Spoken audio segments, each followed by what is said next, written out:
Hello and welcome to this edition of the Evening Review. My name is Taiwan Jabela, your host for tonight. It's our first edition of the year 2021, and we'll be right back after having a look at today's front page of Namibian Sun.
Today we are honored to be blessed with our first ever guest, who's of course making his return to the show, Herbert Jauch. He's a workers' rights activist and labor law expert. Welcome to the show, Herbert. Thank you very much.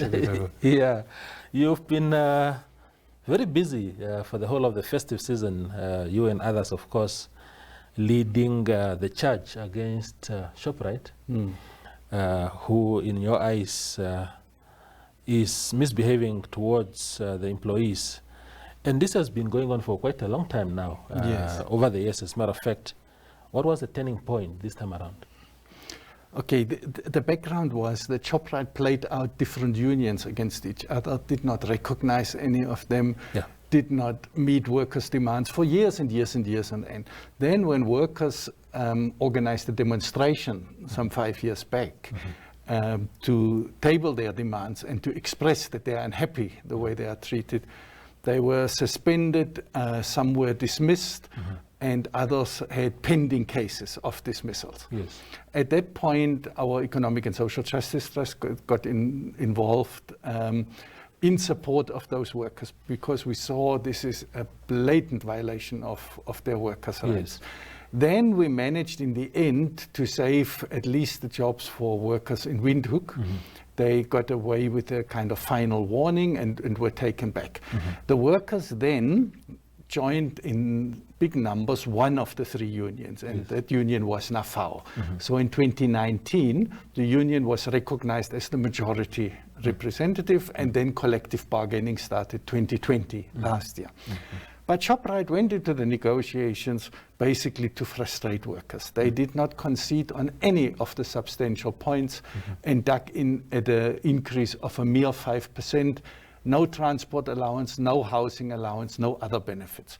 Now for workers, after years and years of low wages, this was totally unacceptable. And we must remember a 5% increase on $2,000 a month, which is what many workers earn, is a mere $100 extra. But at the same time, some workers spend as much as $48 a day traveling by taxi to and from work. So per month, that can run up to $1,000 that you lose from your salary just on transport. And that was one of the key demands that workers raised last year. Now, when we look at Shoprite as an employer of that magnitude, we do not have financial figures for Namibia alone, but we have seen the figures for the holding company, the Shoprite holding company. And that company made a cool about $4 billion net profit last year from the operations and interest earned. 4 billion Namibia dollars in 1 year. And that was the coronavirus year. So obviously their operations were not severely dented. And they've admitted also that the operations outside South Africa were profitable. So financially, there's absolutely no need for Shoprite to behave the way they do. They could easily pay those transport allowances and the increase of $600 per month that the workers were asking for. But they dug in. They refused to substantially engage and compromise. And wage negotiations can only succeed if there's a level of good faith on both sides. Otherwise, they will flop every time. And that's what we've seen with Shoprite. And then we learned in December that the case deadlocked, that conciliation failed, and that workers had no other option left than to go on strike. So that's where we came in once more. And the shocking thing is that despite the past behavior, despite the past criticism of Shoprite, they continue. And in fact, it seems to get worse now. Indeed. What is the status right now? I know there were meetings last week with the Labour Commissioner's office and all that, but the outcome has not really been made known. What do you know as far as the status is concerned? Basically, Shoprite dug in last week, Thursday. They met the first time. On Friday, they concluded. And all parties actually had pointed out that the transport allowance is absolutely central to a settlement. Shoprite then returned on the Friday and said, well, we offer 5 to 10% depending on the category, but none of those benefits, no transport allowance. Now that's absolutely unacceptable to workers, and so the status quo continues in the sense of no agreement in sight. The workers continue their strike. They are entering the 4th week now without pay. And at the same time, what makes it so difficult is that Shoprite clearly violated the labor law. And there's a provision that you cannot ask others to do the work of striking workers if they are on a protected strike, which is the case here. Still, they did it for 2.5 weeks. Then the court judgment came to say you are not allowed to do that. You may not ask anybody to do the work of those striking workers. And still Shoprite continued. Like the whole of last week, seemingly there were incidences of the work of the striking employees done by others. So what does that tell you? It tells you this is a company that doesn't care two hoots about the law, that doesn't care two hoots about its employees, and that thinks Namibians can be taken for a ride. And this is the state of affairs where we are in now. No end in sight. What was encouraging, though, was the response from Namibians to the call for a boycott and solidarity demonstration from different walks of life, from different corners. And it developed into something like a working class struggle, because not only those directly employed with Shoprite saw the injustice, but also those outside. And so we've seen solidarity action at Shoprite outlets from the north, Oshakati, Katima, Mulilo, to the south in Keertmanshoop, to the west in Walvis Bay, Swakopmund, in Tsumeb as well. And that is an encouraging sign that Namibians have realized if we allow that kind of injustice to continue, it will affect more than just the Shoprite workers. It becomes the norm 30 years after independence that corporate powerhouses like Shoprite can use all their might to just squash workers, to violate laws, to go openly against the guidelines from the Ministry of Labor in terms of collective bargaining and good faith bargaining. And that's a sad day if that would allow to happen. So that's where we are at. It's open how long this will go and what the consequences will be of that strike. Indeed. Tell me, Herbert, there were images that we saw over the weekend of people being shot during the standoff with the police and stuff like that. Is there any credibility to that, what we've seen? Is it from some of the Shoprite sites? Yes, it's quite telling what happened, because we have laws and rules and regulations that apply during a strike. Now, the greatest breaker of laws and strike rules was Shoprite itself, by letting other people do the work of the striking employees. Yes. That was the biggest legal violation that we've seen in the last 3 weeks. But the police did not step in there. There was no action against Shoprite. When the court judgment was handed down, it was not accompanied by an order to detain management or fine them severely for violating the act. So it was kind of, the court stated that Shoprite had violated the act, but no action was followed. Then, when community groups and others, it was not the workers, it was members of the community in solidarity, tried to block the shops of Shoprite. Yes. The police was on the scene immediately. And then that led to the violence that, that we've seen on social media. So we see even here a double standard at work. When the corporation violates the law, the police is nowhere to be seen. Yeah. The management is not arrested, the management is not fined. Yes. But when the community takes action and they violate the rules and block entrance of the shop, the police is on the scene immediately. And then even violence was used to disperse the protesters. Now, you set a very dangerous precedent when all the power is on one side, Yes. and the workers get basically mowed down from every other corner, from Yes. the corporation side. They win a court order, but it has very little effect, because the company continues doing what it did before the court order. And then on top of it, the police intervenes on the side of Shoprite, Yes. but not on the side of workers. And even from government side, there is a strange silence Yes. on these ongoing violations from Shoprite. So if you are a Shoprite worker or you are one of these community members that came out in support, you feel like the powers that be are against us. Yeah. Which is actually what I wanted to ask you about government. I mean, there are such things as labor inspectors. What would be the role of a labor inspector in a case like that? Is just to see the conditions of workers as you see them with your eye, or do they go into details and say, look, how are you treating your employees, especially when there's been this sustained noise about, or sustained discontent? That's the first one. But also the fact, Herbert, that there are some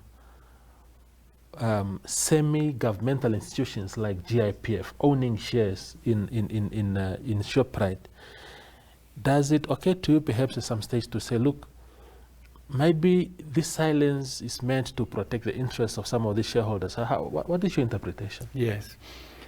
Starting with the Ministry of Labor, a labor inspector is there to enforce laws and rules and regulation. You can report a case to the labor inspector, and then they must investigate and step in. But over the years, we've seen that the labor inspectorate was understaffed and fairly ineffective. So many workers have given up that route. The Shoprite workers then went to the office of the labor commissioner and reported that cases. But what we've seen is that all these systems that were set up, tripartism, collective bargaining, labor inspectorates, office of the labor commissioner, all these institutions to regulate labor relations have basically malfunctioned in the case of Shoprite. None of them could take a decisive lead. Sure. And therefore the workers were basically left to their own devices. And that is regarding government's role also a question. When that happens, do you review what is being done? Do you recognize that there are massive injustices at play? Or do you let it just run its course? And at the moment, we tragically see that government seems to just let it run its course without decisive interventions. What was the second part? Yeah, the second one was about the shareholders in Yes. this company, to say maybe their interest is being protected and whatnot. I looked at the annual report of Shoprite Holdings Company, and it's interesting that there are 3 pension funds from 3 different countries invested in it. The one is our GIPF, public sector workers in Namibia. The other one is public sector workers in South Africa. And thirdly, public sector workers in Norway. I see. Now, that is a very strange combination. That you use workers' pension funds, public sector workers, to invest in a company that's one of the crudest and most ruthless exploiters of workers in Southern Africa. And it's, for example, our public servants' money that's there. And it seems that GIPF, in this case, clearly only cares about profit, just like the rest of Shoprite. Yes. That is why they retain a system of hugely exploitative labor relations, because it's crude accumulation to make profit. And the question is quite right. Yeah. GIPF indirectly, as a shareholder, benefits from Shoprite's profits. Yes. And so they will weigh up, well, yes, it's not a living wage what the workers are getting, but if they get more, our kind of profits might be affected. Yes. But of course, Shoprite could save costs in other ways. Yeah. These highly expensive management cadres that get these huge packages cut there and redistribute in favor of the ordinary workers. But in GIPF's case, very clearly, they seem to think, well, as long there are profits to be made, Yes. we remain shareholders in Shoprite. And the same applies to the public sector workers in South Africa and Norway.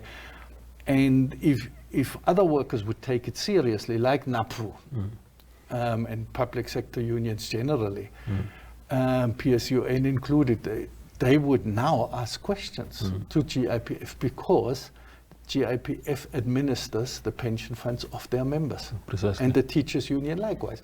So how do they allow their pension fund to be part of such an exploitative relation? Yes. And they don't come out to call Shoprite to order. Indeed. As we close off, Herbert, just give me an idea, if you have this information. When you look at Shoprite, the way they treat their employees, how does the situation, or how is the situation with similar employers in the country, or your Pick and Pays? What do we know about how other retailers are treating their employees comparatively? Yes, the retail sector is unfortunately a sector characterized often by very poor labor relations. However, a benefit like transport allowance is provided by other companies. I believe Pick and Pay is one of them. And given the conditions of workers, you would expect that housing and transport as the absolutely essential benefits would be considered by retailers. Some of the smaller retailers, of course, have another financial position than a Shoprite or the Pick and Pay. But it makes it so outrageous that the richest and largest African retail outlet treats its workers like that and sets such a terrible example. And also the kind of negotiations, because normally standard practice in collective bargaining is if an employer says, I cannot afford to meet your demands, there is no money for that, you have to open the books to the other side and show why. And negotiate in good faith what would be other ways of saving money and compromising. You know, it's a give and take scenario. That is the theoretical notion.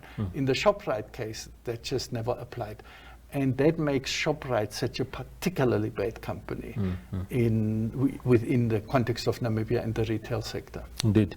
So the final question then to you, Herbert, is just to refresh the memories of our viewers, the High Court ruling in favor of the workers through NAFAO, what was ruled on? Okay. Shoprite admitted that during the strike, they used managers and other staff members to do the work of the striking workers. In terms of the Namibian Labour Act, that's clearly illegal. Shoprite denied that. And therefore, NAFAO went to court to get a court order stating that Shoprite must not allow others to do the work of the striking workers. The court concurred.